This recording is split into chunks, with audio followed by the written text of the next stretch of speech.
இன்றைக்கி evening snacks என்னென்னு பார்த்தீங்கன்னா பச்சை பயிறு வச்சு ஒரு சூப்பரான தோப்பம் தான் செய்ய போகிறோம். வாங்க எப்படி செய்யுதுன்னு பார்க்கலாம். பச்சை பயிரை வறுத்து நல்லா சூப்பராக கொலைய வேக வச்சு எடுத்து அதில் வெல்லமும் ஏலக்காய் கொஞ்சம் உப்பு போட்டு நல்லா இந்த மாதிரி மிக்சியில் அரைச்சி எடுத்து உருண்டை பிடிச்சி வச்சுருக்கேன்.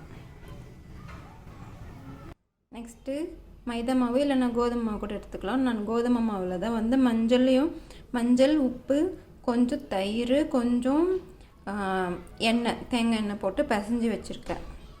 ஸோ அது இந்த மாதிரி இருக்கணும் மாவு. ஸோ அதை உருண்டையெல்லாம் இந்த மாவில் போட்டுட்டு இந்த மாதிரி சூப்பராக இருக்க மாவோட கன்சிஸ்டன்சி இந்த மாதிரி எடுத்து எண்ணெயில் போடலாம்.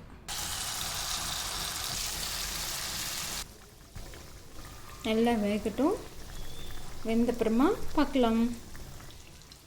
2 hours later. சூப்பராக இருக்குல்ல.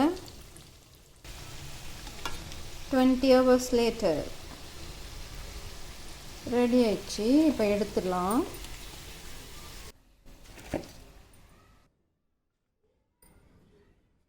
ரெடி ஆயிடுச்சு.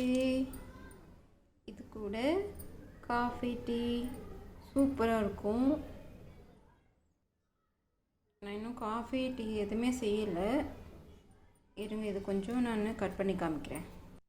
ஓகே, பார்க்கலாமா? ஓ மை காட், சூடாக இருக்குது. வாவ், சூப்பராக இருக்குது. இதே மாதிரி நீங்களும் ஈவினிங் ஸ்நாக்ஸ் செஞ்சு என்ஜாய் பண்ணுங்கள். இப்போ நாங்கள் சாப்பிட்டு இதெல்லாம் என்ஜாய் பண்ண போகிறோம். நீங்களும் என்ஜாய் பண்ணுங்கள். டாட்டா, பாய்.